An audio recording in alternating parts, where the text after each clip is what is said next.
Hey everybody, it's the Dynamite Show. Paul Fontaine, Jeff Hawkins on the road. Here on the Fight Game Media YouTube channel, checking in 22 minutes after Dynamite. Well, 22 minutes after Dynamite was supposed to end, 10 minutes after it actually ended.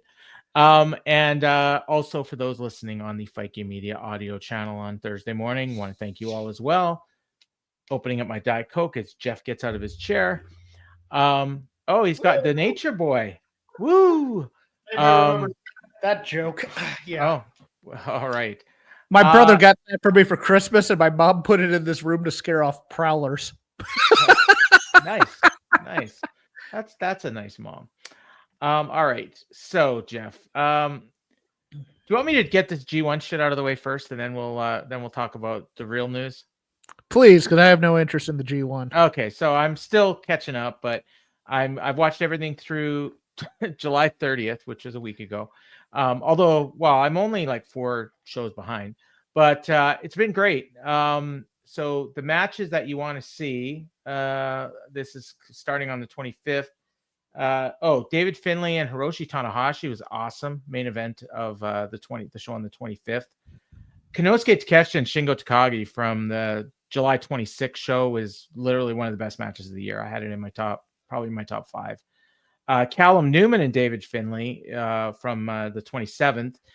Finlay is doing a thing where he's losing all his matches, and I had him picked to go like 8-1 in the round robin. So my picks on the Chris Sampson game are dead, but it's okay because the matches are fun. And then from the 30th, which was a week ago today, Shingo Takagi and Shota Umino and Konosuke Takeshita and Zack Sabre Jr. Those matches were awesome, particularly Takeshita and Zack. So just looking at the standings, there's Yoshihashi is leading in Block B along with Drilla Maloney with 8 points, and there's a bunch of dudes at 6. That's through the 30th, so I'm sure it's different now.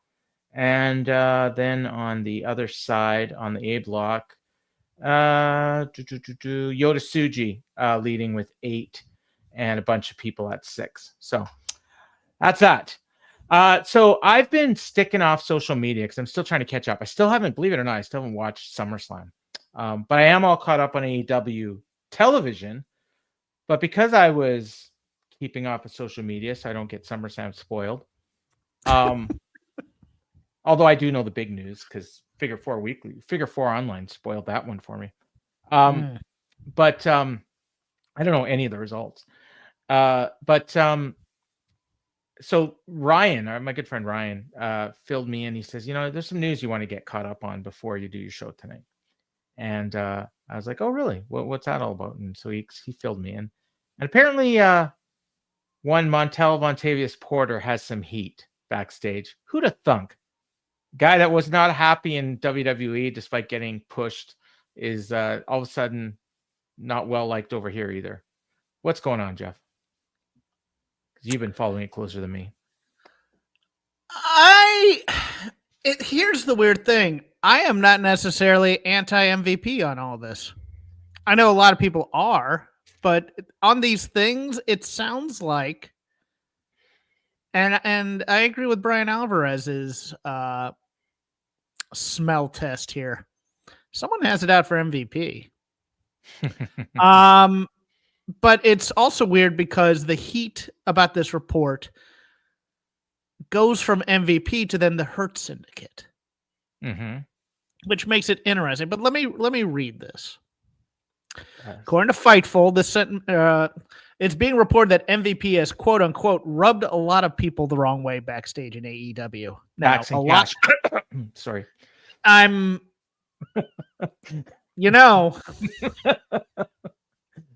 Continue. You're bearing the lead, but no.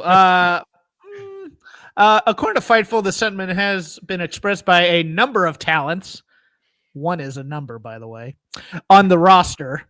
The Hurt Syndicate member has made it known he does not like Speedball Mike Bailey and did not want Bobby Lashley and Shelton Benjamin losing to Bailey and Kevin Knight, a.k.a. Jet Speed. It's not clear why MVP dislikes Bailey or if Hurt Syndicate was ever actually planned to lose to Jet Speed. The report also states that MVP turned down pitches for the Hurt Syndicate to lose to FTR at All In and Forbidden Door. MVP reportedly suggested they would rather lose to the Gates of Agony, the Outrunners, or Private Party, 3 teams they have already defeated this year. There's said to be frustration within the AEW locker room that the faction beats everyone up, high fives the fans, and does cool moves when they are supposed to be heels. However, numerous people also expressed that the backstage environment in the company is the best it's been in years.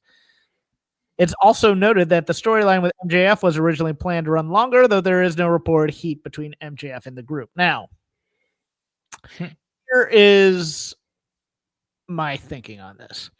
MVP is basically Paul Ellering right now for Shelton and Bobby. He is actually, I believe he's actually their manager. Like in real life. Okay. Thinking that. I don't know that for a fact, but I think he also speaks for them. I think he's the guy who is whatever. Now, MVP only has 2 responsibilities. Protect his team's interests and know when to say no, or know when to take no for an answer. That's it. That's the list. And that's the list for everybody backstage. And this list is such a disparate thing that could be taken a number of different ways that I'm just sitting here going, all right, this is either someone who's too cowardly to take this up with Tony Khan, or it's somebody who took it up with Tony Khan and wasn't given a good answer. But let's go down the list here, line by line. The Hurt Syndicate member made it known he does not like Speedball Mike Bailey. What does that mean? Does that mean personally? Does that mean he doesn't like his style? Does that mean he doesn't like that he's a small little white kid doing the Karate Kid gimmick? What does like mean here?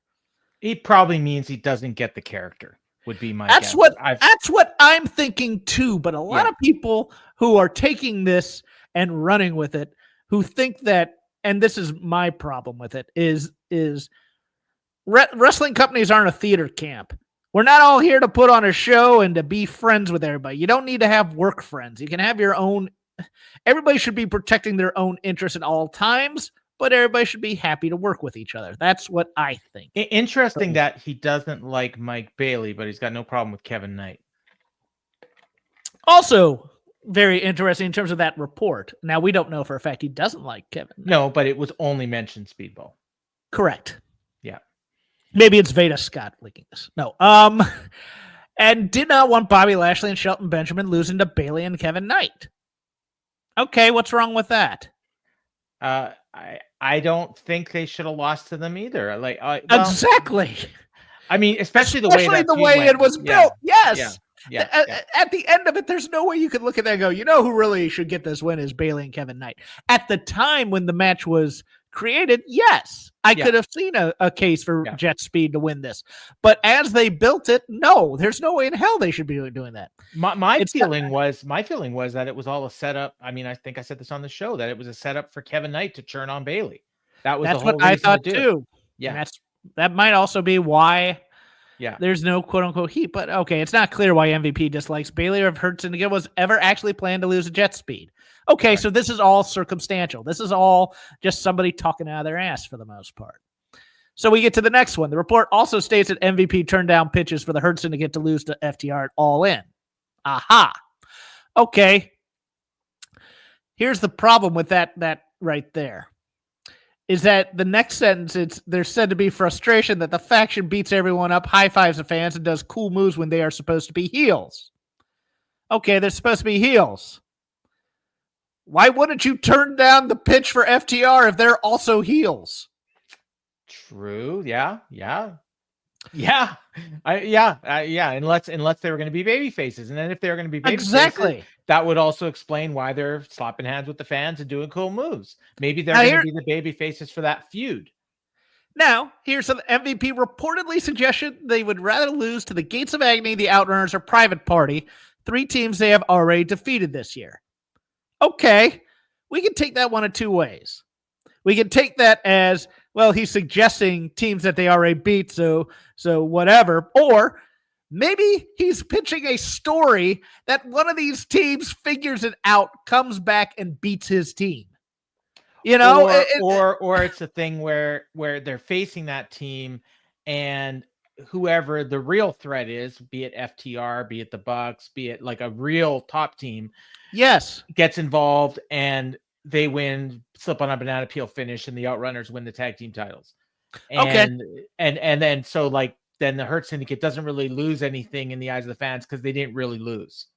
right, and That's probably what the pitch kind of looked like. Would be it could have been. I mean, it could have been either. I don't mind either, but let's go to the real important one here. There is said to be frustration within the AEW locker room that the faction beats everyone up, high fives the fans, and does cool moves when they are supposed to be heels. Now, you and I have been on this program for weeks asking, are they baby faces or are they heels? Because they get cheers and they do cool moves and all that stuff. Now, you know who could be the guy to tell them to cut that out if there's actual heat in the locker room? And if you tell them, hey, maybe this isn't a good idea? Well, it should be Tony Khan, but exactly. But it wouldn't be. What they need is they need a locker room leader, a guy like a Mox or somebody like that, somebody they respect. No. This is not a between the boys thing. This has to come from. This has to be clear and out there, and you need to be firm with that. And look, I'm not saying MVP is not bullying people backstage, but MVP also came up in the business in a time where you handled yourself. And yeah, he has some prison time behind him too. He knows how to handle himself in a room full of alphas. I think he's a black belt. Yes. So here's the deal. If you don't like them getting cheers when they're supposed to be heels, tell Tony. Yeah, or make them baby faces. But Tony, one way or another, if they are upset with this, needs to tell the Hurt Syndicate, by the way, you're heels. Because you know what heels don't necessarily do? Work for Adam Copeland to beat up FTR. Well, yeah. I mean, as soon as that happened, everyone thought, okay, it's a babyface churn. And then they're kicking MJF out of their group, which seems like a babyface move. Although I will say the way that segment went down tonight, they did not seem like babyfaces. It seemed like two heel groups not getting along. Put up a transferring heats thing. There's a clip about 40 minutes ago on social with MVP and Speedball saying F each other in a joking way. Was that on Dynamite? Not that I recall. No, it wasn't. But if it was, it's very funny, and I'm here for that. And that means somebody's talking out of school. And I think Paul may have hit the nail on the head. Yeah. Especially given the source, but yes. Now, do you think that in that report that you read, which I had been given as well before we went, before Dynamite started, so I read that, and then the first thing I hear on Dynamite is Jon Moxley stormed into a production meeting, which again, a production meeting. Oh, I wonder why they said that. Because there was the rumor about them not having production meetings. So they had to point out that they have a production meeting. And then they said that Jon Moxley storms into the production meeting and demanded a match.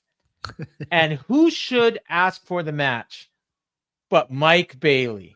I thought 250 people on the roster, and he's the one. I thought for certain he was going to get a pity win here. I did. I was waiting for it. I was waiting for it. Yeah, but the whole thing is an appeal to the weird appeal to emotion when I don't think it's supposed to be an appeal to emotion. And when you say MVP doesn't like Mike Bailey, I don't think that means personally. I think it means the way that you translate it. You listen to John LaRocca and Garrett Gonzalez, their show, right? Often I do. I think I am the spirit animal of John LaRocca. I would say it's the similar opinion that John sometimes expresses about Mike Bailey is probably how MVP feels. Would be my guess, given that they, the background and whatever. It's just more doesn't get it. Not so much doesn't like him. Has never seen it on the indies and doesn't understand the whole, especially in the PWG sense, the whole Karate Kid thing. And it could even be like he's watching him here now and he's like, okay, like clearly the fans like him, but I just don't get it. Like and that's it. And for him, he probably looks at it like, okay, his team losing to these guys hurts his team. And Yeah. the way you described him, it's very much like Paul Heyman in WWE with his guys. Like he protects his guys, something fierce. And I'm sure stuff like this goes on all the time in WWE. We just hardly ever hear about it. Bobby and MVP have been together for about 10 years now, even through TNA and stuff like that. I just believe that MVP is there to represent those two guys' interests because they are go along to get along guys, and it's like this feels like sewing circle gossip talk to me more than an actual threat about somebody. I mean, it's going to appeal to the right people. It's going to appeal to the AEW. Oh, look what these mean WWE guys who aren't the best workers in the world. We're seeing it in our chat, and these are fans that like AEW and don't, and for a long time we didn't have a lot of this backstage drama stuff, at least that we were hearing about, and now we're hearing about it. I will say honestly, part of me thought maybe this is like a work, like I don't think it is, but I mean that's where my brain always goes. Call me Cody. I listened to Cody on Bill Simmons, and he thinks everything's a work. Yeah, and so if it makes it to the wrestling media, then that's just a new form of a work. I kind of want to take up Fernando's comment though here. I'm sick and tired of these ex-WWE stars coming to AEW and being difficult. And he capitalized difficult like Dave Meltzer used to do in The Observer. I like that. Well, that's Dave also used to put a zero instead of he used to always capitalize the last word of a sentence. It's crazy. Anyways. There are other things that Dave drives me nuts with, like putting a last name without telling a first name first. But anyways, I think, look, I understand those of us who are not in this rat race type of thing of the go along to get along company because we have been poisoned for years with WCW. That doesn't work for me, brother. WWF, WWE style, TNA even, backstage politics and all that, and we just want a company where everybody's here to get along and put on a show, and everybody's happy with their place because everybody's getting paid more than they would on the indies, et cetera, et cetera. And I'm kind of the feeling that I think everybody should be a little bit more difficult. Protect yourself. Ask why you're losing this match and what your plan is to help me retain my aura or whatever. And I'm not saying be a brat because nobody wants that, but Tony has to justify some of these moves sometimes to some of these players because you just watch. Like, to me, if I'm Speedball Mike Bailey and I go out there and I have that match and I lose, I'm like, what the hell, boss? I'm getting killed out here. I would say that most fans, and this is probably what Tony is going to tell him as well, most fans probably feel that Bailey is better off having had that match with Moxley, almost winning, having to have distractions, and then losing at the end and having Mox essentially running for his life afterwards is how it would be described to him. And so he's better off for having had that match. That's the answer. Now, whether or not you buy that is another story, but that's what I'm sure how a lot of people feel. But it's a weird dichotomy that people want the people in the company they don't like to act more like independent contractors. And they want the people in the company they do like to keep their mouth shut and be happy what they get. Kind of, yeah. Yeah, it's weird.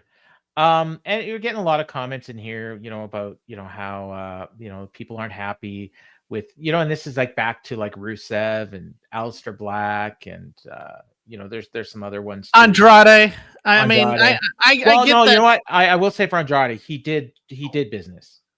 He's the one, he gets lumped in with these guys, but he actually did business. But I mean, Rusev had every right to go, okay, I don't want to lose here.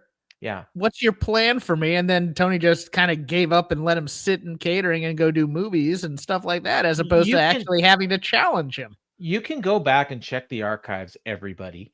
When Hurt Syndicate won these belts, everyone was happy. Everyone was high on the Hurt Syndicate. They're awesome. Look, WWE wasted them, blah, blah, blah. Yes. Look how great they are. And Shelton's such a great worker, and he was out there all that time, and it was always losing. I asked you the day they won the titles, Jeff. It was either the day they won them or the show that we did after they won them. And I asked you, who do you think is going to beat the Hurt Syndicate for these titles? And you know, I think you may have said FTR, Young Bucks, whatever. I said Edge and Christian. At the time, I think Edge was injured. Christian was in charge of the patriarchy. And I'm like, that's who they're going to lose these titles to. And you're like, well, that's not going to happen for a long time. I was like, yeah, they're going to have these belts for a long time, and they're going to lose to Edge and Christian. Actually, put up transferring heat because I was about to bring up this point too. You know who handles his business backstage and doesn't take the crap? Sammy Guevara. Oh yeah. And where's he? I thought for honor on the lower rung. I mean, when Kyle Fletcher puts out an open challenge after he just ended the career of Dustin Rhodes, what would be the logical person to challenge him for his title? That fighting mother effer, Sammy Guevara. Yeah. Instead, what did Sammy Guevara do to answer it? Do you even know? No, I don't. So the day after that match where Dustin got destroyed and probably wrestled his last match, Sammy tweets out, "It was fun while it lasted." Oh, Jesus. That's all we heard from Sammy Guevara.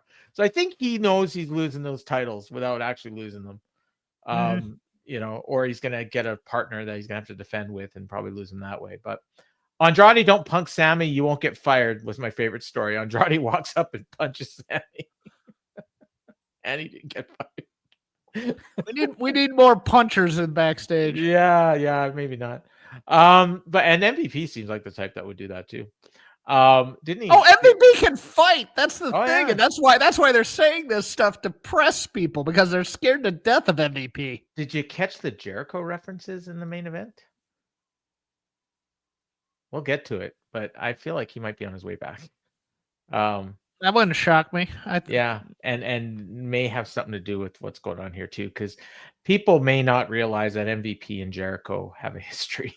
They squashed that beef, though, according to what I saw. According to.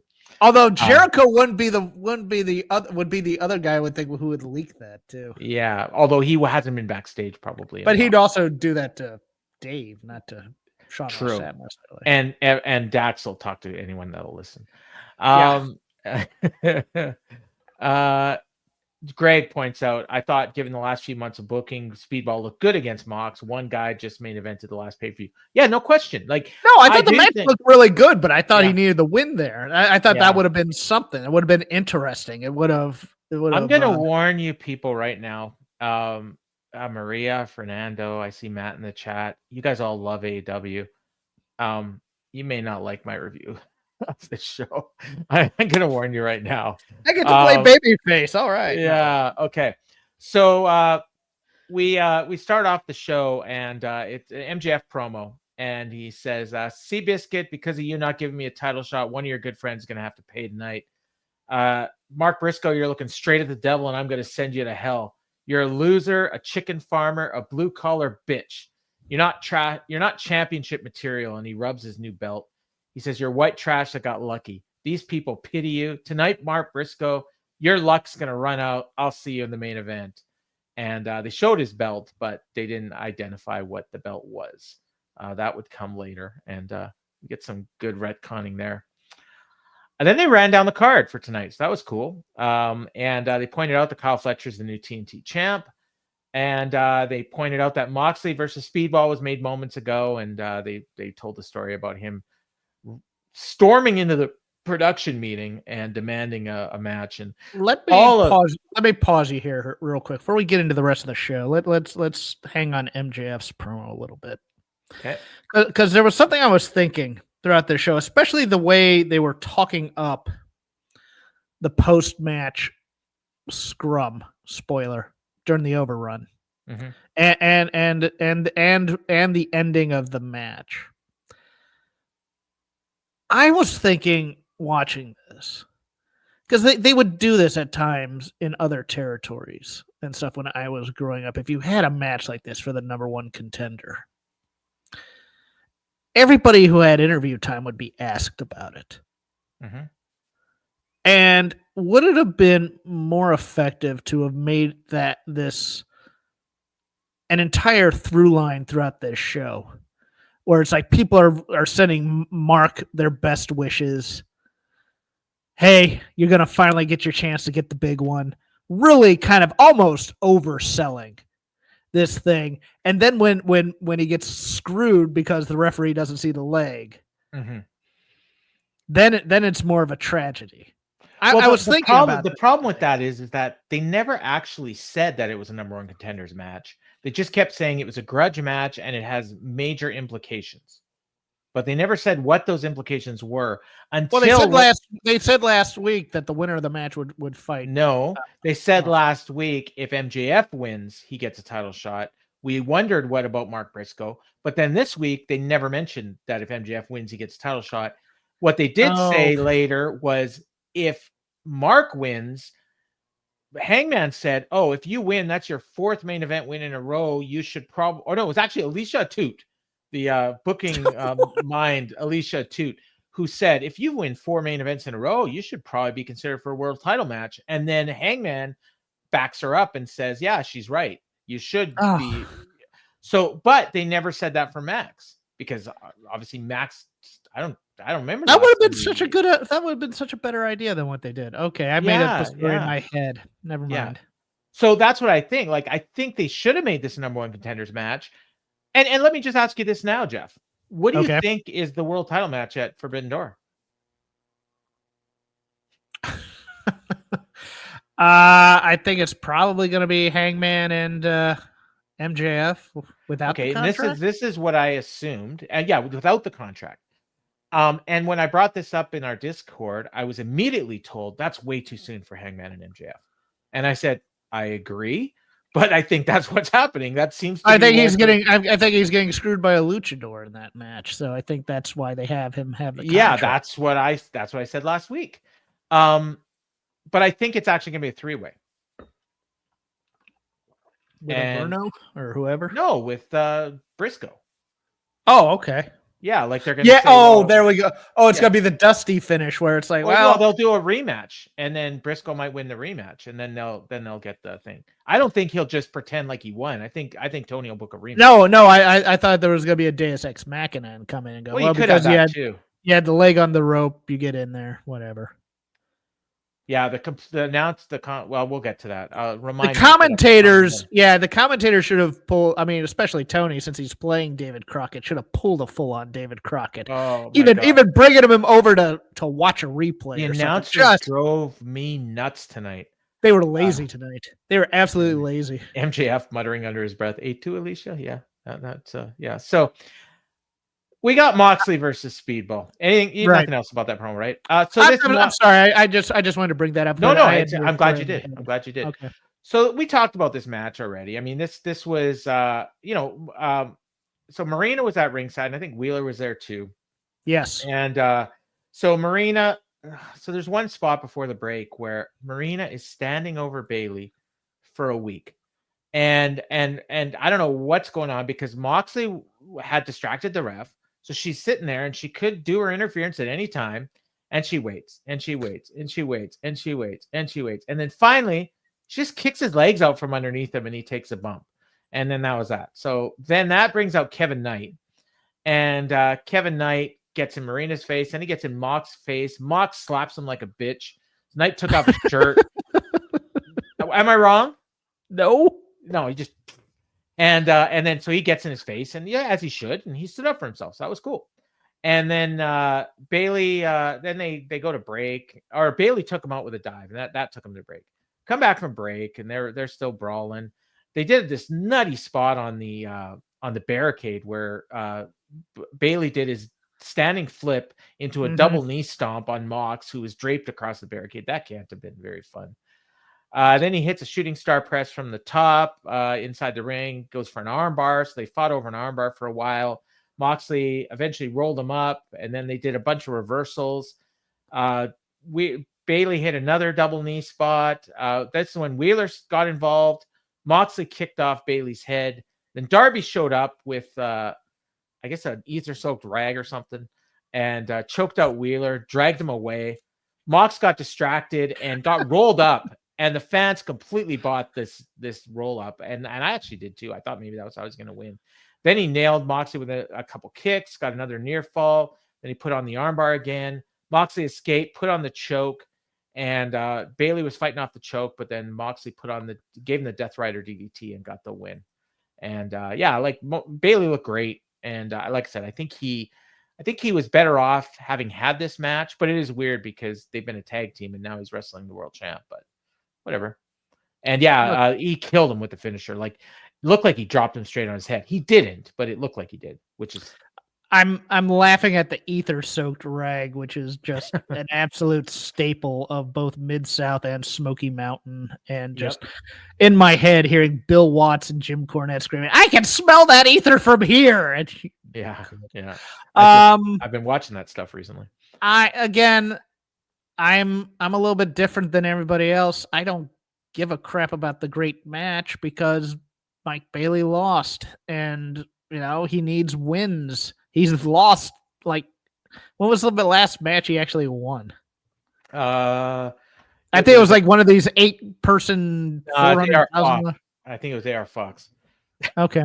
Everybody beats AR Fox. I'm pretty sure that's the last singles true. win he had. I think it was on Collision. And I didn't even look it up. I'm going to look it up now. It's one of these things where it's like, I don't see the point in beating people you think have upper potential, because it's like, once you get there, it's like, oh, but it'll be a good match. It's like, all right, but we haven't seen him win in a while. And so we all started going, why does this person deserve a title shot? Why does that person deserve it? Oh. It was a good match. So, I mean, I like Mike Bailey a lot. It's one of these things where. I was wrong. It was Blake Christian on May 14th on Collision. Okay, great.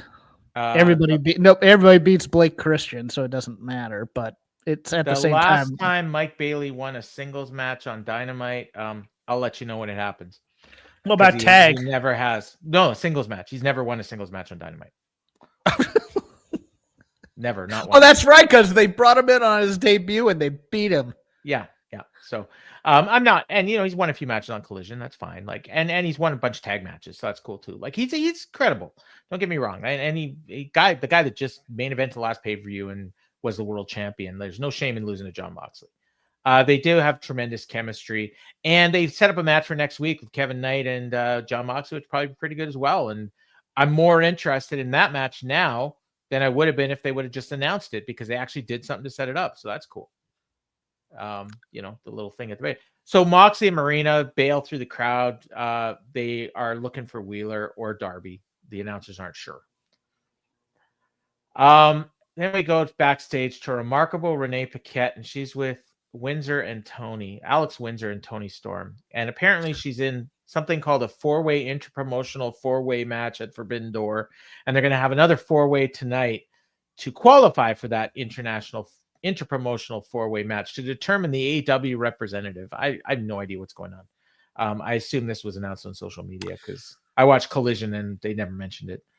In fact, they set up an 8-woman tag on Collision that I thought was going to happen tonight and didn't. So I don't know. And then so the promo, Tony takes over and she calls him a menagerie of brawling bitches. I used to pray for a time like this. Then Alex Windsor said some stuff, and then Tony takes over Tony says, you can beat us down, but you can't beat us off. And Windsor's shocked at her, appalled at her. And then she says, you can't give me any lick without me giving my lick back. And then she stops. She says, oh my God, I'm doing it as well. This is 100% like Lyra and Becky, these two.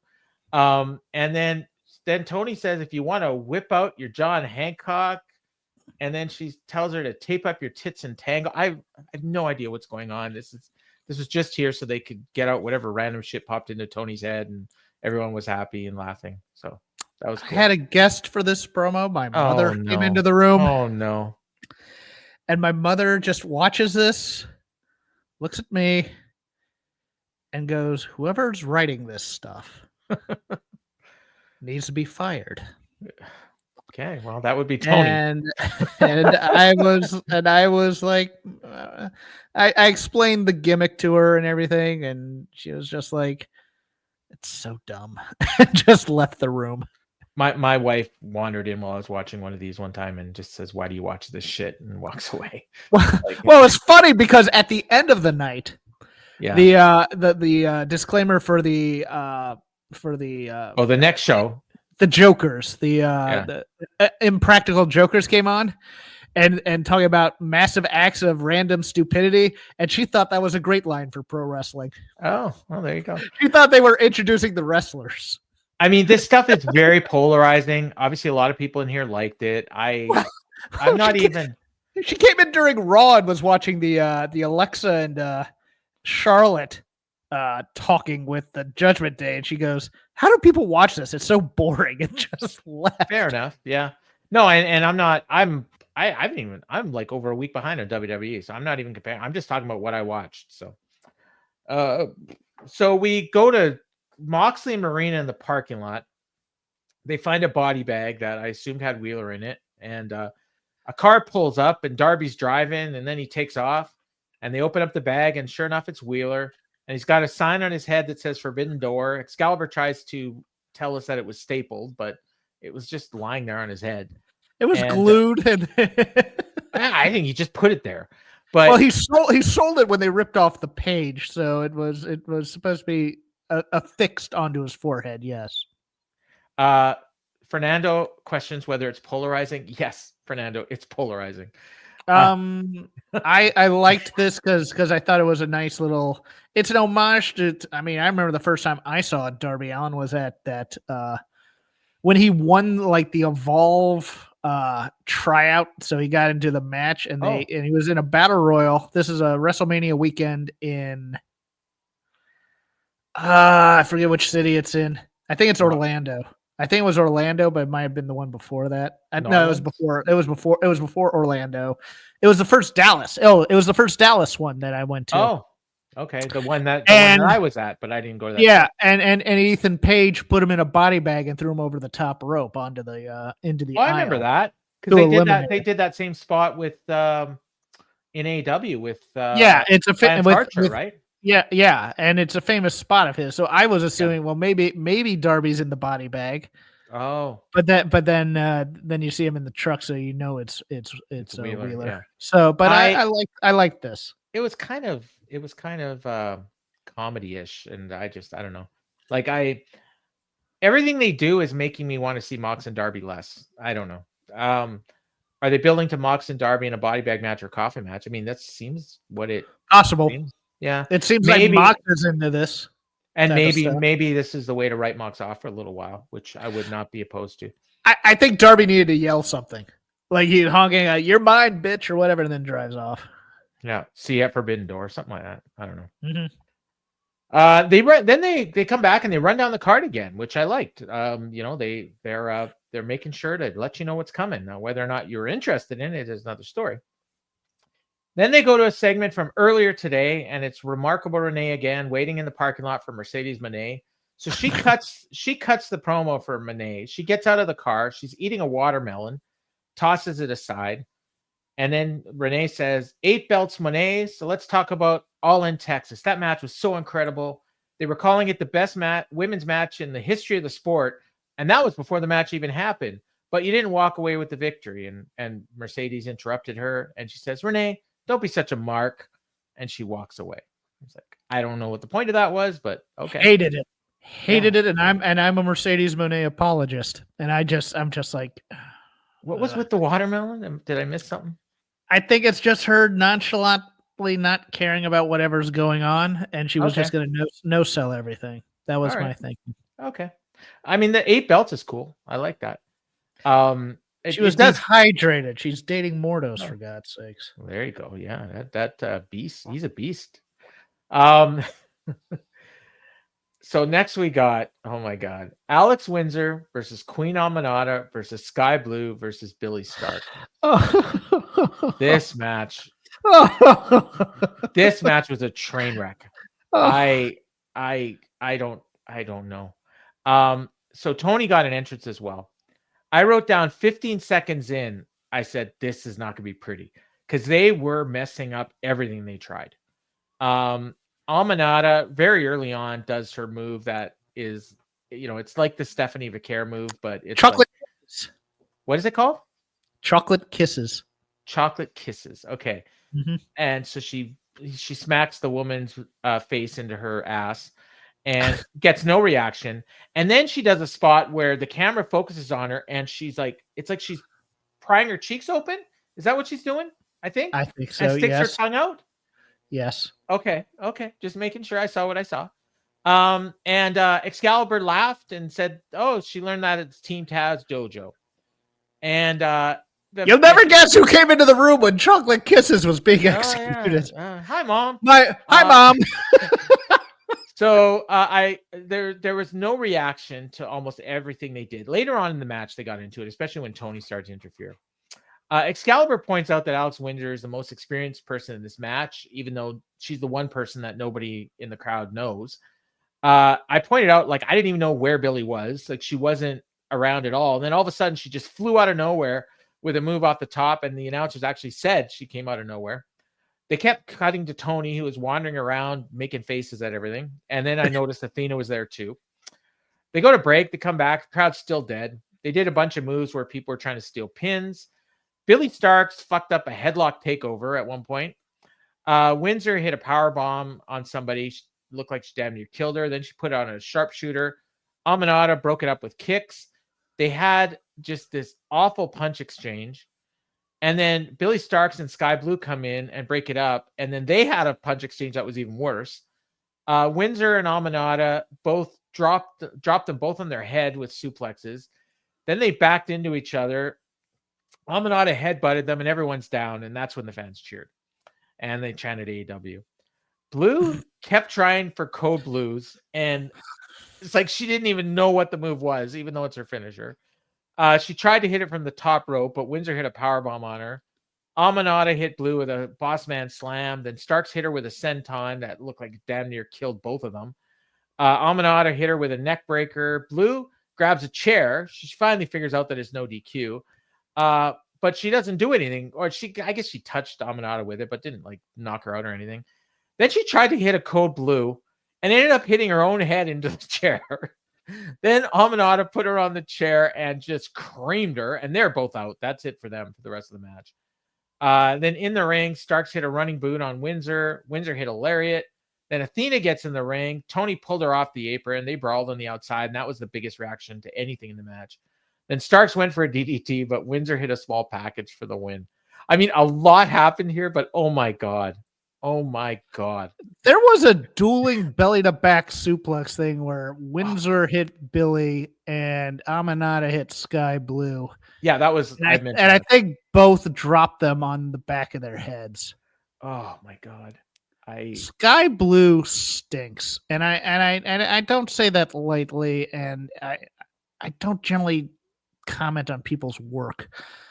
But that code blue spot with the chair, I think she was supposed to have it reversed somehow and drive her head into the chair to stun her. And what she did was she sat on Aminata's back, couldn't figure out where she was going with it, decided to just slide off, and then rammed her own head into the chair. Not very hard. And then Aminata got up and slammed her into the chair hard and killed her back. Alex Windsor, the character development was that she's a friend of Tony Storm. Okay. We need a little bit more here. What? So, you know how he said that she was the most experienced person in this match? Just isn't Billie Starkz the most? Take a guess how long Alex Windsor's been wrestling. 2 years. How long has Billie Starkz been alive? 19, 20. Okay, so Alex Windsor's been wrestling since Billie was 3. I know Aminata's been wrestling 8 years because they tell us that all the time. Alex Windsor's fine. Like, before we say anything, the problem, what I'll say is, 4-way matches are very complicated. We see a lot of them in wrestling these days, and you shouldn't do them. Well, usually when we see them, though, they're with very good workers, or at least 1 or 2 good workers in the match that can put it together and make it so that it doesn't turn out like this. And I'm not like, I'm sure if you listen to like Brian and Vinny, like Brian is just going to explain why everything didn't work. I don't know why it didn't work. I just know it didn't work. And what I know is, again, is when you have good workers in there, like pick any 4 guys on the roster and they're going to have a decent 4-way match. Like I might get annoyed by AR Fox outside the ring watching the action go on, when he's supposed to be wrestling. But other than that, like, the work in the ring is going to be good. They're not going to be messing up spots. But like you pointed out, the Skye Blue thing, like that's complicated. Like they're trying to do a spot that's going to be reversed. And meanwhile, there's something going on in the ring that's going to affect that. And all these moving parts going on. You've also got Tony and Athena out there doing their stuff. So it's complicated. And to try to remember the sequence in which all this stuff is supposed to happen, and when you got inexperienced workers in there, you're going to get something like this. Well, okay, that from the working standpoint, you are exactly correct. From the storytelling standpoint, it stinks because number one, this is a trope where it's just to get a lot more people on the show. And I understand that if you have bloated rosters, you need to do this. But the reason for the whole first 3-way dance we ever had in ECW, I hate you, he hates this guy, that guy hates me. We had 3 different relationships within there that we had to put people in there. It was worth putting people in there for it. 4-ways have become these convoluted set pieces. I was thankful there wasn't a Tower of Doom spot in this friggin' match because I'm so done with the Tower of Doom spot in 4-ways. But there's no real logic to why these are the 4 women who are supposed to be representing AEW against Mercedes. Well, you could say that they're 4 women that have been, like who have existed and been on this program. That's about it, Paul. Yeah, I mean, I don't think Skye Blue's won since she came back. No, she's lost in every match, and her no, I think maybe did the Triangle Terror win that match that I watched? I don't think they did, but that she's been involved in the multi-person tags with other people. But yeah, it's to me, and this especially goes to multi-women matches, and it's almost insulting at times to me. Alex Windsor's only had 1 AEW match before this, 1 singles match, and she won it. And she did the tag match with Tony against right. And then she lost the ROH Women's World Title match on Collision. So she's 1-1 in singles matches. Right, but at the same time, it was something that I noticed on NXT last night too. So this is me for women's wrestling across the board. The women wrestle and tell a story instead of doing these highly choreographed set pieces that they have to remember 15 minutes into a match when they're not even remembering this spot, that spot, and the other spot. It could have just had like Alex Windsor against any one of these 3 and had her beat that one person and then earn them a shot into the match. And that would be a good story because Alex Windsor's, she's been doing well since she got here. And she's have her beat Skye Blue or Aminata or who's the other one? Billie Starkz. No, Billie had to be in there for the second because of the seconds in the match. Got into it. Actually, Billie Starkz in there would have been great. You could just had Aminata or those 2 in there, and they probably would have a much better. It's actually a better story to have Billie Starkz in there as the minion of the person going after the big belt that she's going after the second belt. And I assume with the post match they set up a tag. We're probably going to see Tony and Alex against Athena and Billie, which makes all the sense in the world. Probably do that on the Dynamite from Scotland would be what I would do. So yeah, and then but I mean this 4-way did not make me want to see another 4-way at Forbidden Door. I'll tell you that. Although I'm sure that one's going to be a million times better than this because you're going to have better workers in it. Whoever they get in there from Stardom and CMLL, it's hit and miss, but they'll probably put like Persephone in there or something, or Zeuxis. All right. All right. So yeah, after the match, Mone comes out. She gets in Windsor's face. She starts taking off all of her belts, and she handing them to Aubrey. And Aubrey's having a hard time even. Aubrey's getting weighed down and is doing a comedy spot with all these belts that nobody gives a damn about. But she kept the TBS belt and held it up for the stare down. Then Tony got in the ring, and Athena was sneaking up behind her and hit her with the O-face. She wasn't ready. I thought this was well done. I thought this was good. This was really well done. Like I said, I thought the post-match did a way better job of building for the pay-per-view than the actual match did. And then Windsor got distracted, nailed with a backstabber. And I wrote down, oh, I guess they're setting up a tag match, which would be great because you got Windsor going for Mercedes' belt and you got Athena going for Tony's belt. And they did announce on Collision that Athena's cashing in. The heroic babyface called her shot and cashed in her contract at Forbidden Door. So yeah, that was a pretty good promo too on Collision that she cut. It was. I mean, Collision was like a week ago, but there was some real good stuff on Collision. I really liked the main event. I didn't think it was 5 stars, but it was not 5 stars. But I mean, if you wanted a bloody type of bunkhouse match, it was fun. And if it ends up being Dustin's last match, it was a hell of a last match. I can't think of any. Maybe probably Jay Briscoe would probably be the only other one that would be better for a last match with somebody, because he had that tag match with FTR. But considering that Dustin probably shouldn't even have been in the ring, that's makes it even better. All right, Renee was with the Bucks earlier today. She laughed before she was saying their names, and then she asked if they've seen Brodido. And then Matt is appalled. Are you kidding me? The disrespect. We're still founding fathers. And then hey, production guys, how about you and your team treat us with some respect?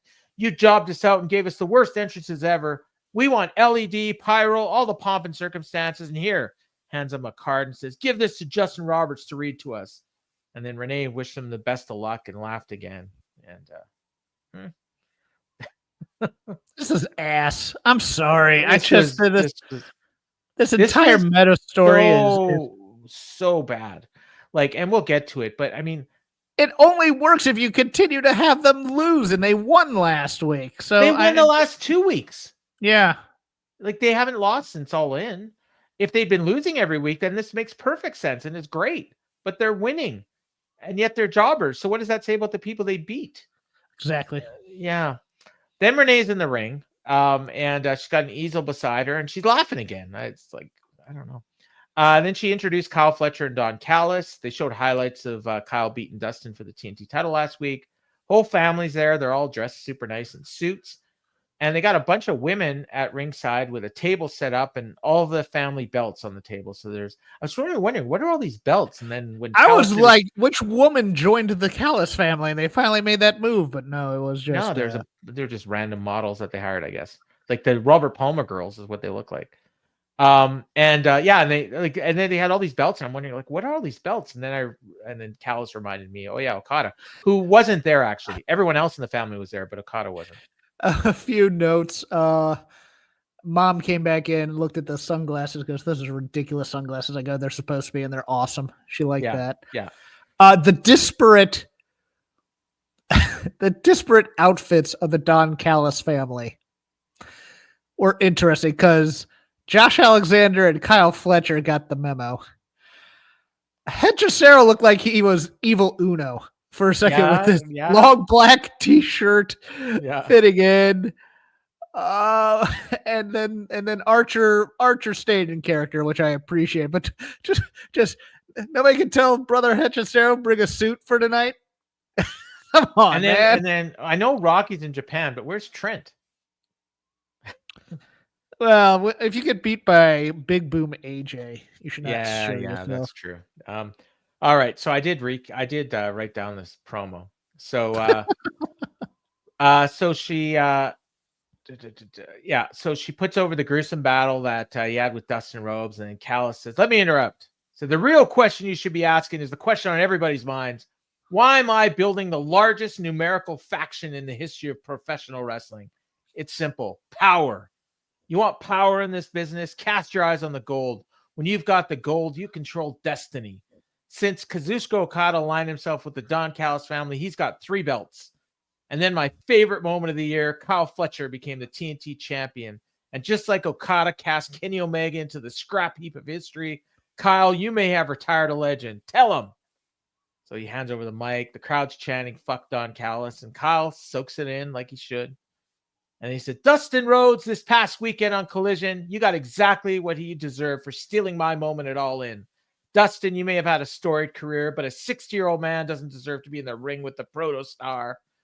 That's not the only one of your favorites I've put on the shelf, is it? Who knows if we'll ever see Adam Cole again? And that's all thanks to me. I may have achieved my destiny in winning this championship, but this is only the beginning of my destiny. Every man who tries to take this will suffer the same fate, because I will be the greatest TNT champion of all time, on my way to becoming the greatest of all time. And Callis says, and Renee, please, I have something to say to Kyle.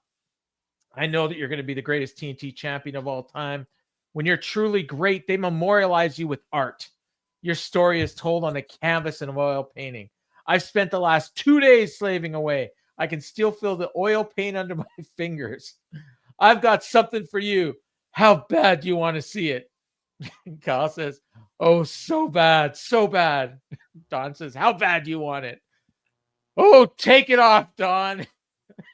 I'm taking it off right now. Please tell me your mom walked into the room here. No. Luckily, did not see this. This was the most homoerotic thing I've seen since the Fabulous Ones video in Mid-South. Or actually, it was not the Fabulous Ones, but the Fantastics. So he reveals the painting, and talk about homoerotic. It's Fletcher holding his belt, and Callis's head on the body of Chippendale's dancer, wearing jeans and just this jacked physique. It looked like John Morrison, actually. I think it might have been John Morrison's body with Don Callis' head on it. And Kyle says, that's perfect. And they hug, and he's like, it's beautiful. It's beautiful. It may be the greatest gift I've ever received. I owe all my success to you, Don Callis. And hey, I want to do you proud. I want to do the family proud and be the greatest champion I can be. Not for these people, but for you, for the family, and for me. So my first defense will be this Saturday on Collision, because I will be the greatest champion you've ever seen. It doesn't matter who shows up, because the result will be the same. I will have my hand raised, and you better get used to this image, because I will be the TNT champion for a very, very, very, very long time. Fans were just booing the hell out of this, as they should. Callis hugged him. This was the best thing on the show by miles and miles and miles. This was awesome. I was so hoping Echecero would take a bump for that painting. I looked at that painting and I had to look at it for a few more moments. So, all right, so the belt goes across Kyle's privates. Yep.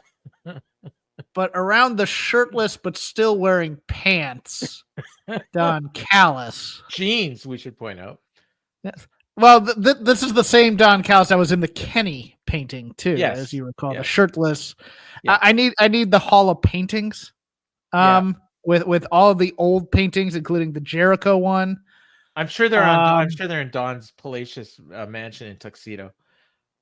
Is it Mel Coleman who does the paintings? I don't remember the guy's name, but yeah, it's the same guy. Her. Or her? Okay.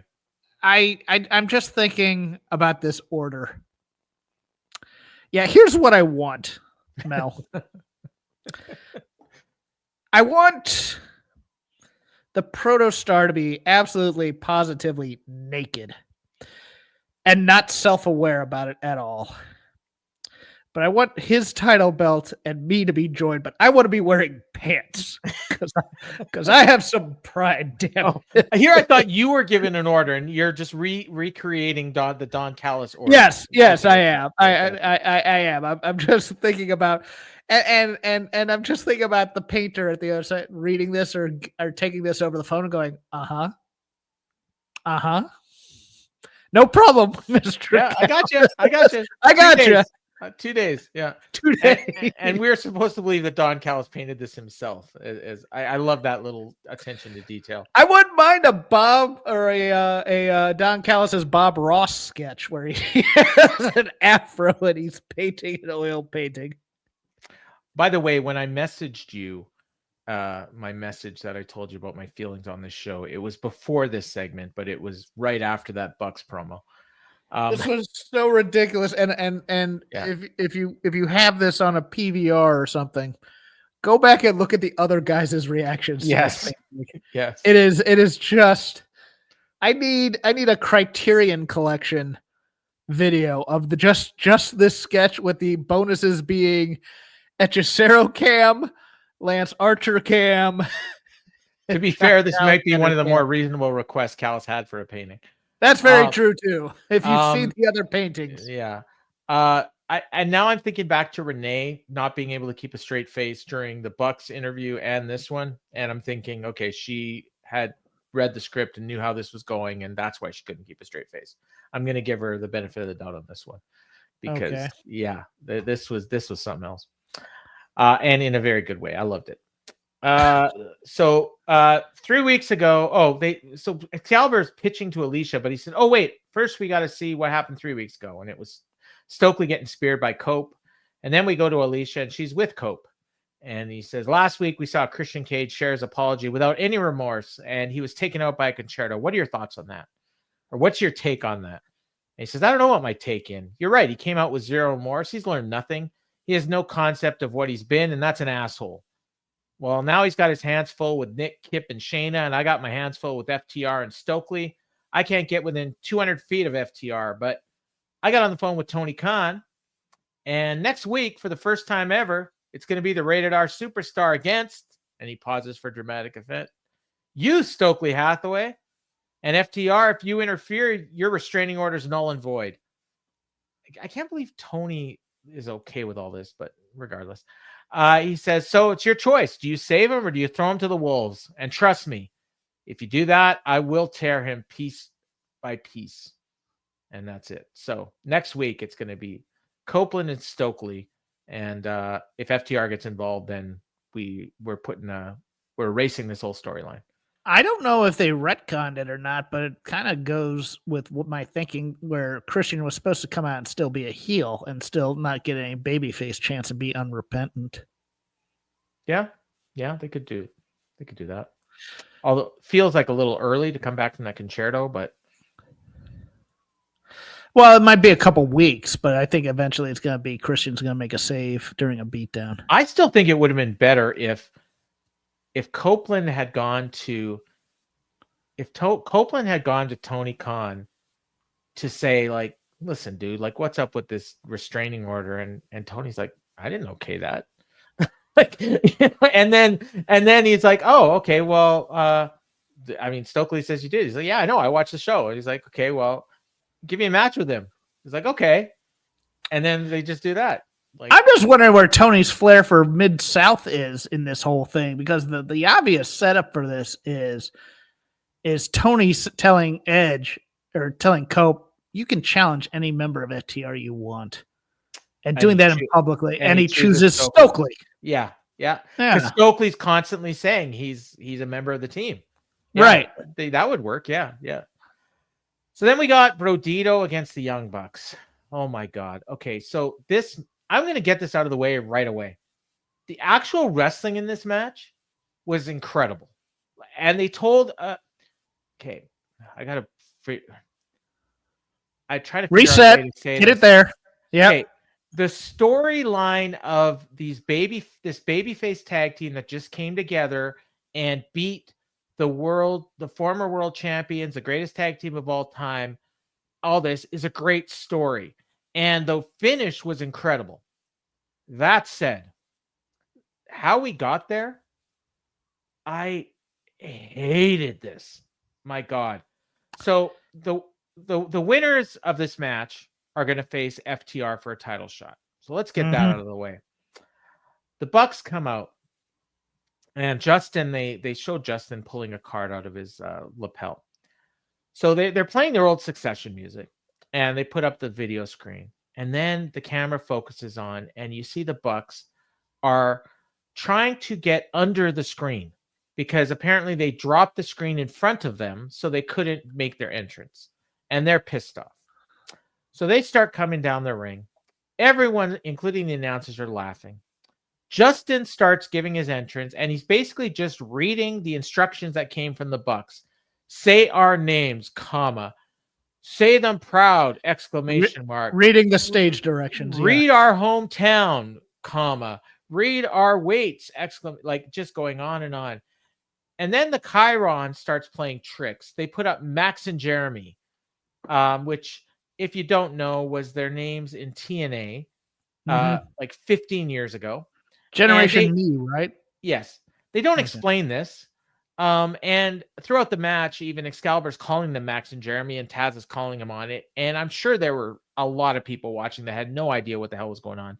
They're putting on these weird kid kind of graphics on the screen, like Young Bucks in this weird font. And then they're showing highlights of them losing it all in, which I actually like that part. But it was just so weird. And then they're focusing on these fans holding up a sign that says the Young Bucks are jobbers. And then the fans are chanting, Bucks are jobbers, Bucks are jobbers. And I'm like, do they even understand what jobbers are? Because jobbers are losers and these guys win their matches. So they come out there and they're and then they're scared by the pyro is going off at weird times and they're scared by that.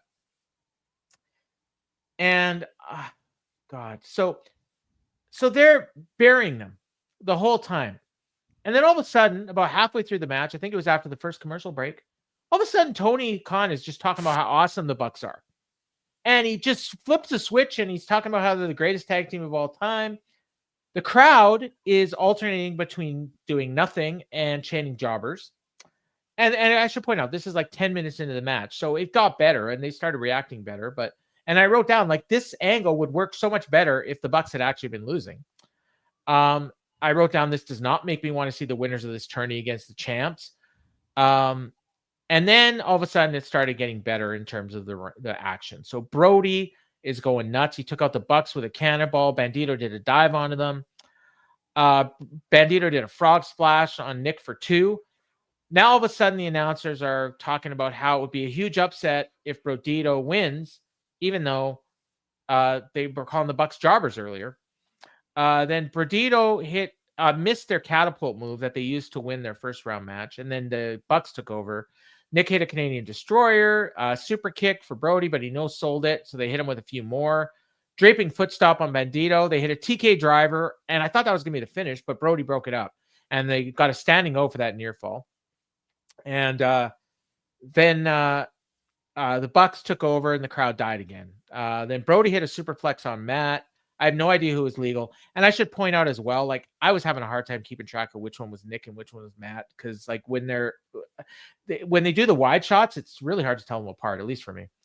Then they got a light "This is awesome" chant, but it picked up. Diving DVT by Matt to Bandito on the apron. Then he tried it on Brody, but he caught him. Hit a DVD on the apron. Swinging DDT on the outside by Nick on Brody.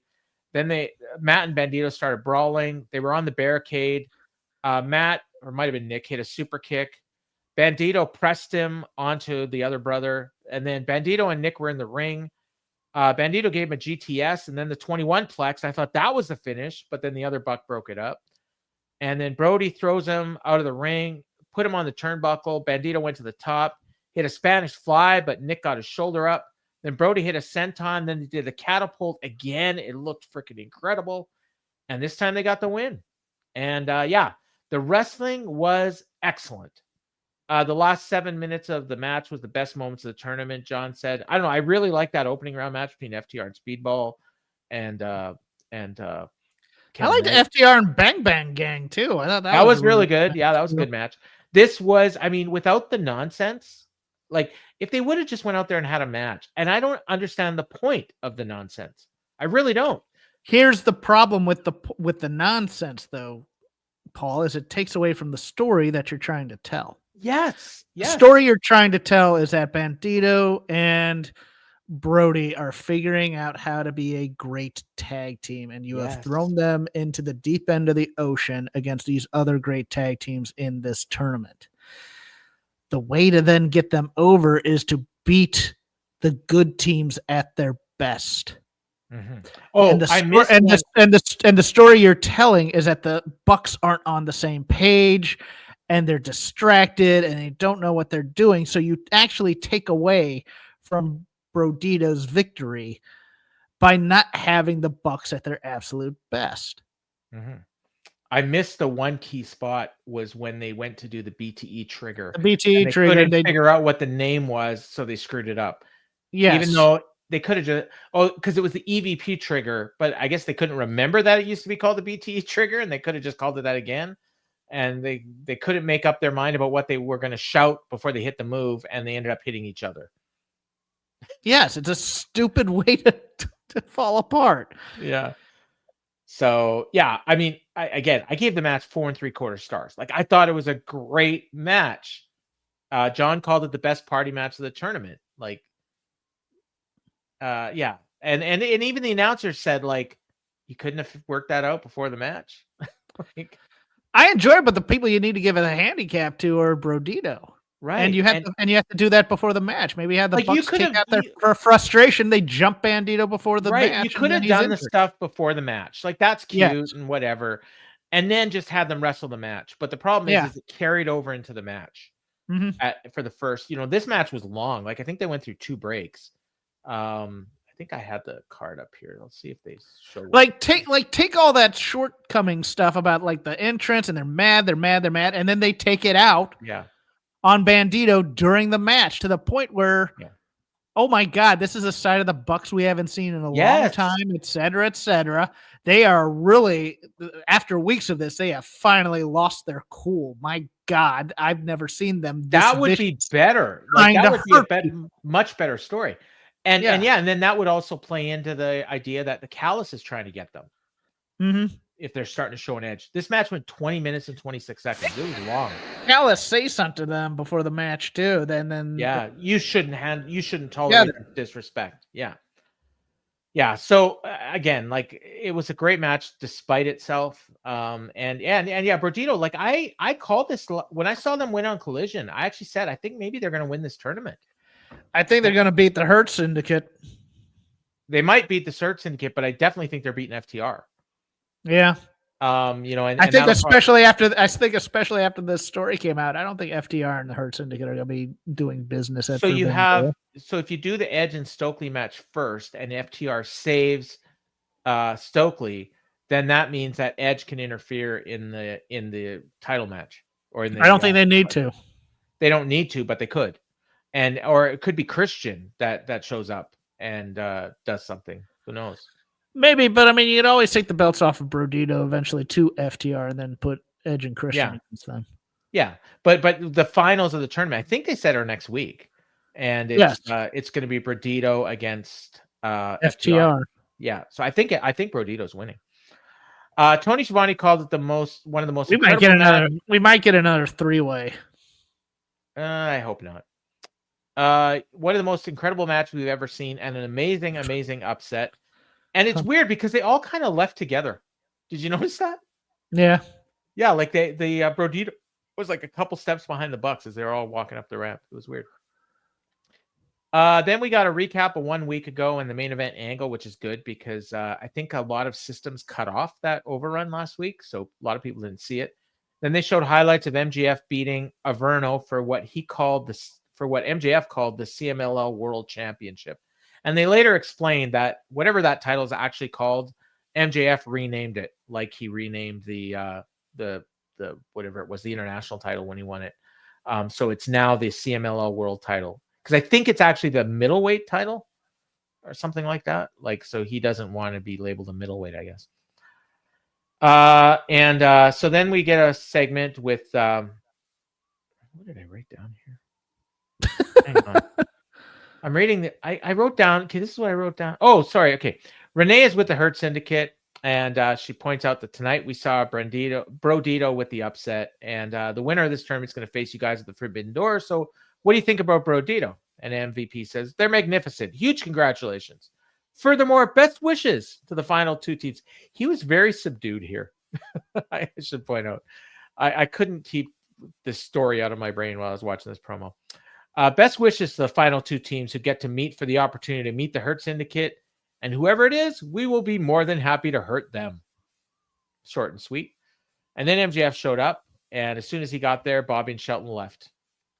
And MJF says, with all due respect, Montel, you've known me for 17 years. We don't need Bobby and Shelton. We can win the world championship together. And then MVP says, you don't get it. You're talking about we. As soon as you joined the Hurt Syndicate, I told you we hurt people. But since you joined, it's all about I this, I that.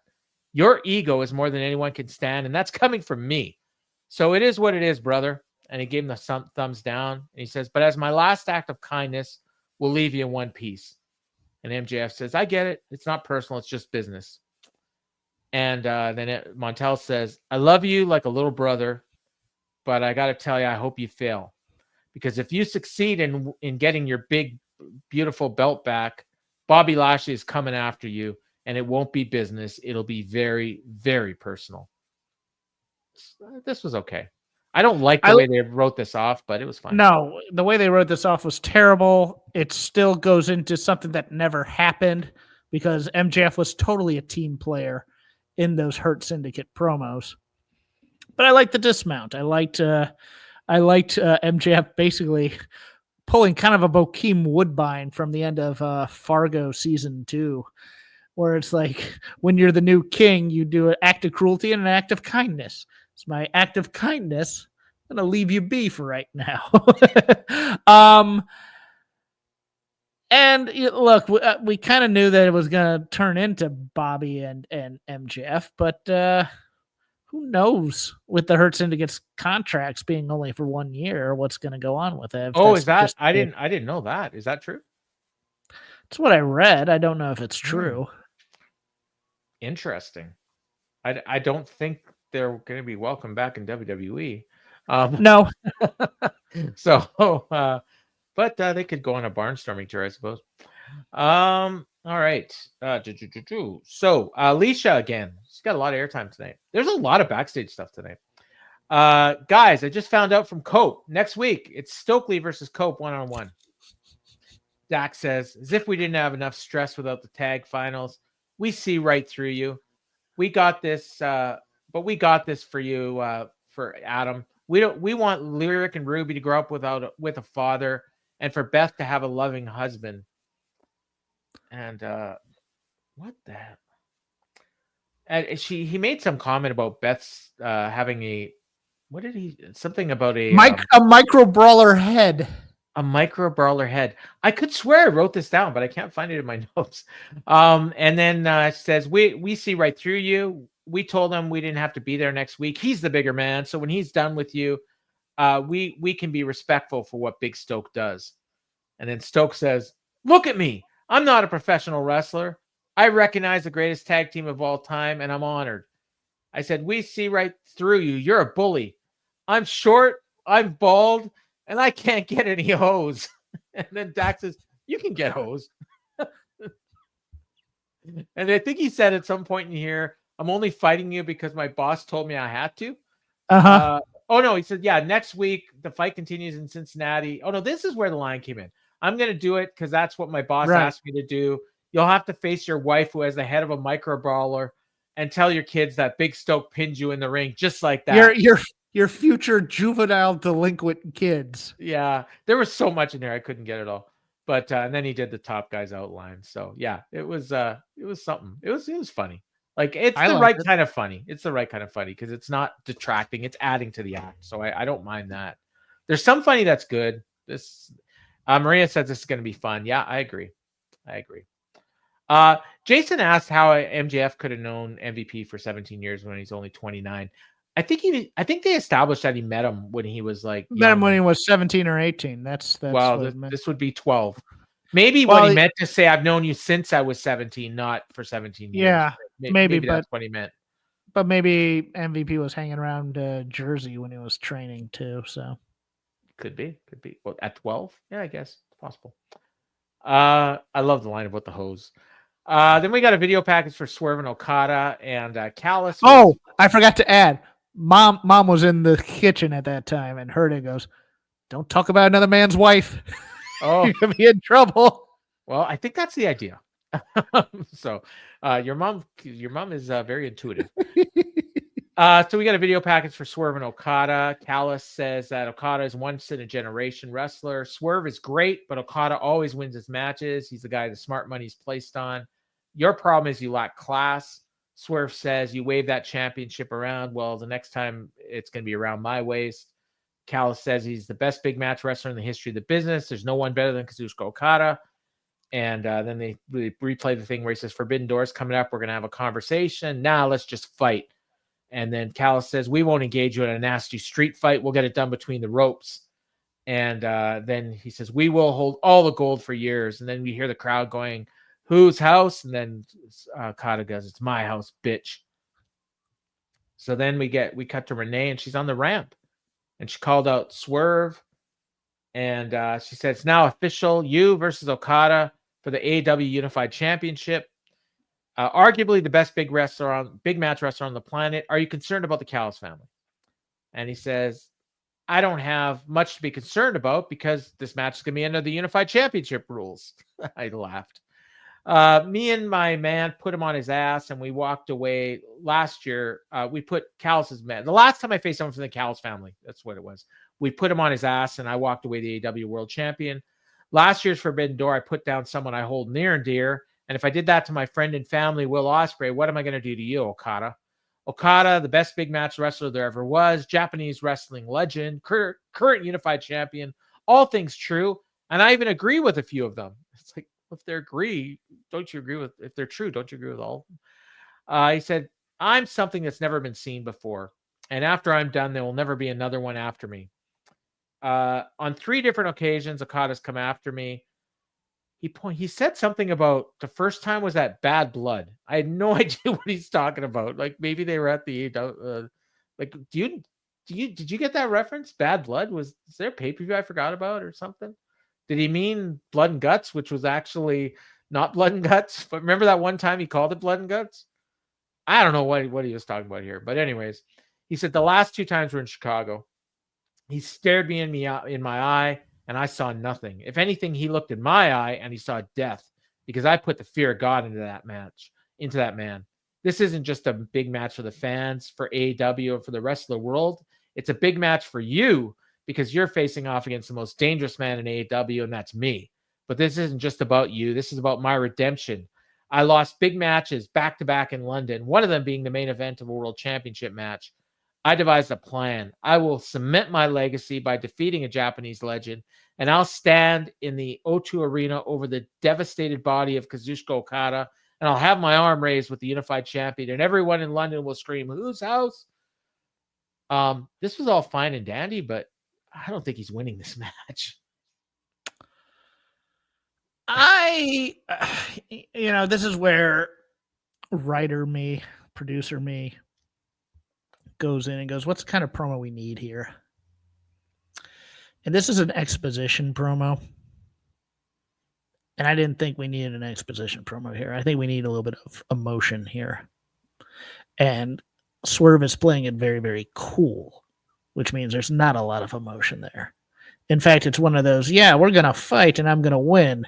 And I actually agree that you're one of the best big match wrestlers. That it's a little bit too...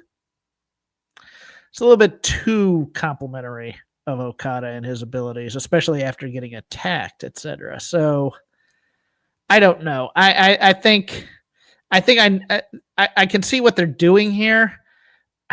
It was just one of those things where it's like, all right, if Swerve's losing, which I agree, I don't think he's winning these titles. And in fact, I think he's probably going to get screwed because they're going to break this international or unified title thing done. Yeah, too deferential of Okada. I agree, Jason. I think we need to see some fire out of Swerve. I think it's more... Swerve, the chess master, doesn't do a lot for me. Let's put it that way. And that's been the character for a long time. The other promo that they could have cut, and I'm not sure this would have been the best idea either, but they could have had him say, you've been half-assing it since you got here, and I'm going to bring out the guy. But, I mean, they've done that one before. No, you don't want to see, I want to see the real blank. That is such a terrible, because it just means he's pretending this whole time. No, it's hard because it's hard to have Swerve cut a promo for a match he knows he's losing. You know what I mean? Okay, but then go from A to B. What does the belt mean to him? Yeah. Because that's the reason he's having the match. He's not having the match necessarily because he hates Okada. He's having the match because he wants the title. So why do you want the title? Make it simple. This isn't a hard art form to script out. It's just we make it difficult because we're trying to tell these elaborate stories and the other thing is, why does he want this belt? Like, what does it even mean? Like, tell me you want money. Yeah, money. Tell me the effect. Prestige. Like, there's the AEW World Championship, and I want to be back in the world title picture, and this is the way to do it. Well, no, you don't want that because they're trying to present this belt as an equal to the world title. So maybe you could say something like Hangman, he's doing his own thing. He's got the AEW World Championship, but you've got the next best thing or something like that. And I want it. Yeah. Something like that. Yeah. But you've had these stories for years where guys lose a world title match and then they go after the secondary belt or whatever. And, it's always been kind of like one of those things where the secondary title used to mean that they would say this. This means I'm the number one contender. Yeah. But that's not what this is at all, because Kazuchika Okada has never even cared about the world title, like not one bit. Well, how about we make it that then? You only cared about this title so you could take it away from Kenny. That could be, yeah. Well, now I'm going to take it away from you. You put out Kenny. Well, you took out Kenny. Now I'm going to take out you. Something like that. I don't know. Yeah. Just whatever. Something other than this. Like I left this promo feeling a little cold. I agree with like Maria and Fernando that are saying like the match is going to be great. On paper, the match looks great. Yeah, it's fine. Although Okada's matches don't always live up. I mean, they're always very good at the very least. So even if they had the worst match they could possibly have together, it would probably still be great. But I want to be talked into the building. And they're not doing that for me right now. Like there's nothing on this show. The main thing, if I was going to buy the show, and I'm not sure I'm going to, right now, the best one is probably Tony and Athena. If they had FTR and the Hurt Syndicate, I'd be all over that. Yeah, for other reasons other than the actual TV build. Yeah. Yeah. Actually, Brodido and Hurt Syndicate, I think I'd be into it, especially if they win clean against FTR. I think like that, I could be into that. And then they give Brody a win over like Shelton or something on the Dynamite, on the Go Home Dynamite. So then we got a promo. It was Alicia Toot again with Mark Briscoe, and she says, "You have a huge night ahead of you tonight. You face MJF in a grudge match." And Mark didn't have a lot to say tonight. He said, "Time for words is behind us. I'll do my talking with these." And he puts up his fists. He said, "The Day of Atonement is here, MJF, and tonight you will pay for your sins, son. If you win," and then Alicia says, "If you win tonight's match, this will be your 4th main event win in a row, and you should probably be in contention for a world title shot." Well, that cues Hangman. He shows up and he says, "Mark, I've known you for 13, 15, 14, 15 years, whatever it is." He says PWX. I think he meant G, unless there's a PWX. No, I think he was right about PWX. Okay. Ring of Honor, New Japan, and here. He says, "I've always looked up to and admired the Briscoes, but the person you've had to be the last few years, I think I admire him even more. And if you win tonight, I hope Alicia is right and you are the next one to challenge for the World Championship. I wish you luck." And he sticks out his hand and they shake. Hey, great. Nice little baby face, Magnum TA Dustin Rhodes moment there. That was nice. Yeah. And then we went to Renee with Queen Aminata. And she says, "Sorry about the way the match." Update. Yes, PWX is correct. They're both alumni. It's a independent out of Charlotte. Cool. Oh, there you go. So Renee is with Queen Aminata. She says, "You're not going to move on to Forbidden Door because the match didn't go your way tonight." And she said, "Honestly, the last time I faced Juicy Monet, I felt like I could beat her." And then Willow interrupts and she says, "I'm sorry things didn't go your way, but on Saturday night, we're going to take care of Skye, Julia," and she's trying to get this promo out. But then Statlander showed up. And she says, "This is so great. Women supporting women. You showed up for me. I showed up for you. It's all wonderful." And then Willow says, "You say you're moving on, but I'm here to do 3 things. Smile, of course, win matches, and stop anyone who gets in my way of doing either one of those 2 things. When you're ready to do that, then you can talk to me." And then Statlander threw a bunch of shredded up paper in her face and ran away. And I was like, what the hell was this? And I have no idea. It's the worst angle in AEW. Is what it is, and I'm tired of it. And why weren't they in this 4-way? Because we have to continue this Chris Statlander Willow story that's been going nowhere for months. I think it started at the All In that we were both at in May 2024. Or not All In, Double or Nothing. That's when it started. So it's been a while. Hey, remember when Stokely was with Chris Statlander? No. Oh, I do. I'm sick of this. I don't do something with Statlander or figure out another program or get her the hell away from Willow. You know what I think where this is leading? I think they're going to She's do. gonna be a Death Rider. Well, maybe, but I think they're going to do a rematch of their All Out match last year that stole the show and was like, one of the better women's matches of the year last year. I think that's what they're doing, and we're just treading water till we get there. But they're going to do a hardcore match at All Out again this year. So that's what I think. I don't know that, but it's just what it feels like. Phenomenal. Then we got the main event, and it's MJF and Mark Briscoe. And apparently, I pointed this out earlier that MJF renamed the title. He won. They brawled into the crowd, and I wrote down that they brawled, but it was really just Briscoe kicking his ass, and he kicked him ass all over the place. He grabbed a table from under the ring, and they set it up, and it just sat there forever. And the weird thing is that they kept doing these wide shots and showing the table there. And the key to that spot is like normally when you have the table there, it's like you want it to be a surprise and you want people to forget about it, but they kept reminding you that it was there. So it was weird.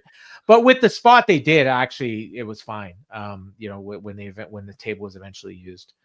Anyways, they announced here Collision. The challenger for the TNT title match is going to be Tomohiro Ishii, because of course it is. We're going to have Aminata, Ty Mello, and Willow against the Triangle of Madness. Jet Speed and Hangman against LFI, which is Roosh, Jalistico, and the Beast Mortos. And then next week on Dynamite, Cope and Stoke and Moxley versus Kevin Knight. So they didn't mention the FTR match next week, but I think that's there as well. Give me Roosh and Mortos against the Hurt Syndicate. That could be fun. That could be real fun, actually. So they go to a break with 4 minutes left, and they come back at the top of the hour. So this match is going to die in the ratings for anybody wondering. So the key here was apparently like it must have happened a couple times during the break, and then 4 times during the actual match where Mark kept going for the froggy. He kept setting up for the froggy bow, but MJF would roll away at the last second, and he couldn't hit it. So then there's a spot here where MJF hit an Alabama slam, and then he instinctively put on the Boston Crab, but I actually wrote down Walls of Jericho. And then the announcers actually said he learned that from his mentor, Chris Jericho, which I never knew that he was his mentor, but they said it. So that's where I thought, I wonder if he's coming back. Then somewhere Briscoe was bleeding from the mouth. I think there was a spot where MJF hit him with like a crescent kick when he was in the corner, and he might have accidentally hit him for real. They did another spot where MJF rolled out of the way of a froggy bow. And then on the 6th attempt, he finally hit it, but then he hurt himself. He landed badly and couldn't cover him in time. So MJF kicked out at 2. And it was weird because he hit his big move. MJF kicked out, and there was like no reaction. So then he rolls out of the ring again. Briscoe put him on the table, goes up to the top, went for the froggy bow, but MJF rolled away, and Briscoe just destroyed this table. Fans chanted "Holy shit!" there. MJF rolled in the ring because he wanted to count out. Crowd was booing. Excalibur called it the coward's way out. Briscoe did a great tease where he got up at 6, and he's about to get in the ring, and then he falls back, but then he jumped right in before 10. Then MJF hit the heat seeker immediately, and Briscoe gets his foot on the ropes at 3. And this was great because the ref is counting, and he's got his back, like his head is turned away from the rope, but MJF is looking right at it. And so as soon as he got his thing up, and then the count went, MJF gets up, and he thinks that the match is still on, but then he notices that the ref has counted to 3. And he immediately swipes Briscoe's foot off the rope, and he starts celebrating. I love the way he did this because he knew he was beat, but then when he realized, oh shit, like this actually won. Yeah, okay, the ref fucked up, great. And so it was really well done. Like it was a screw job, but it was really well done. The announcers are furious. Briscoe's arguing with the ref. I thought for sure they were going to reverse it, and then Excalibur's like, nope, ref's decision's final. And then Max beat him after the match. Put on his ring and kissed it. And I said this a couple weeks ago. I am 100% positive Mark Briscoe's winning that ring this year because they keep using it. And Okay, well, let's pause there for a moment Okay. because you said something that was kind of true, but not really true. Okay. In that the announcers were upset. Not really. They said, "Well, referee's decision is final." Tony said it was abhorrent, I believe was the word he Yeah, used. here's what they needed for this. They needed, and this is commentary's job for the most part. Right. They really needed to sell that this was, given Mark's age and his time in AEW, that this has been the hottest streak he's been on. This is his one chance to possibly get that shot for the AEW World Championship. And then they need to be equally as upset when he doesn't get there. Like, they need to, like, if you've ever, I use the David Crockett corollary because David Crockett was fantastic at this as the voice of the fans. Whenever, like, Dusty would get screwed or whatever, Tommy Young, come here, I'll show you. No, it was really becoming part of this world instead of sitting outside of it and kind of commentating on it, but really kind of being Mark Briscoe proponents or whatever. Mm-hmm. And doing that. I thought that would have been so much better. And then when he gets the redemption of the ring, it's an even bigger deal, kind of, because we've been selling this whole, Mark Briscoe redemption story type thing. And I feel like we're not putting enough of an emotional heft into the Mark Briscoe thing. Mark's been fantastic. He's been the most consistent thing about this story. Because that ring also comes with a world title shot. Yes. Yeah. So he gets both if he wins. Yes. So yes. Now I'm sure this is all in Tony's head, but it's not on the paper for the people to then perform. And that's hopefully at least Mark and MJF know this. And it seems to me like MJF probably does, because the way he's highlighting that ring, I think we're supposed to notice it. Mark's character arc throughout this thing has been fantastic because I just love the time for talking's over. This is time, fists up. MJF bloodied him here, although I think he probably bleeded because he was beating on him and then they cut away for a while, and then when they came back he was bleeding, and it's kind of sucks because it was kind of a waste. Like, he's bleeding in the corner and they barely showed him. So so out comes Hangman. He's got his belt and he brawled with MJF on the ramp. Security was out immediately. This is when they showed Briscoe in the corner, and it was literally like one shot and that was it. And then MJF left through the crowd. Hangman went in to console Briscoe. Then MJF was taunting him, so Hangman went back out into the crowd. Security followed. They just had this long brawl that this was unearned.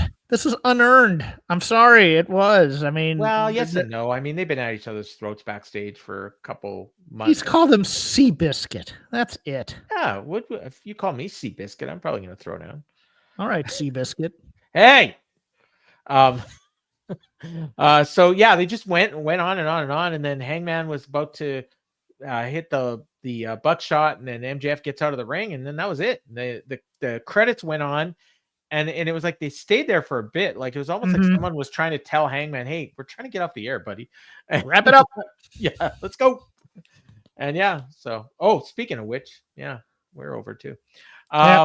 So that was that. I will say, it's funny this way because you were not as tough on this show as when you thought. And when I really love a show, I tend to not love it as much when we recap it, and the reverse is also true. Like, when I'm watching a show and I hate it, then when we recap it, I kind of find things I like. So, it wasn't the worst Dynamite ever, but it wasn't as good as a lot of the ones recently have been. I'll say that. And that women's match was, oh my God, it was horrible. And I'm looking at Cage Match, and like, it's only got like 2 ratings, and it's like 7 and 8. I'm like, oh my God. Well, Cage Match had an issue over the weekend with a bunch of AEW fans coming in there to trash SummerSlam because of Brock. So it's a little tougher to comment on it and things. Gotcha. Okay, that makes sense. And that tends to happen with bad shows and good shows on both ends. I've noticed. So, and they really seem to not like Shota Umino for some reason. But anyways, you want to do your plug thing? Sure thing. Yeah, Shake Them Ropes we're going to record later this week. No pick for Vader Club yet, but hey, plenty of news. ESPN picking up the WWE PLEs on their app, and oh, by the way, Brock Lesnar's back. I'm sure Chris is going to have some opinions on it. I'm sure I'm going to piss off somebody with my opinion on it. So, hey, good time will be had by none. That'll drop in your podcast feeds either Friday night or Saturday sometime, depending on when we record it. And I'll be back with Takedown on Monday, and I imagine Jeff and I will be, Garrett and I will be talking about the probably the WWE deal, probably most of the show. Or if something happens this weekend that I didn't see, Garrett will make me watch it, and then we'll talk about it. Because I managed to do a show the day after SummerSlam without actually having seen SummerSlam, so that's always fun. So you can check that out, and then next week Jeff and I will be back with Dynamite from Cincinnati, which should be fun with John Moxley in his hometown. Lots of Bengals jokes coming. I can already feel it. Yepers. So for Jeff Hawkins, I've been Paul Fontaine, and this has been the Dynamite Show.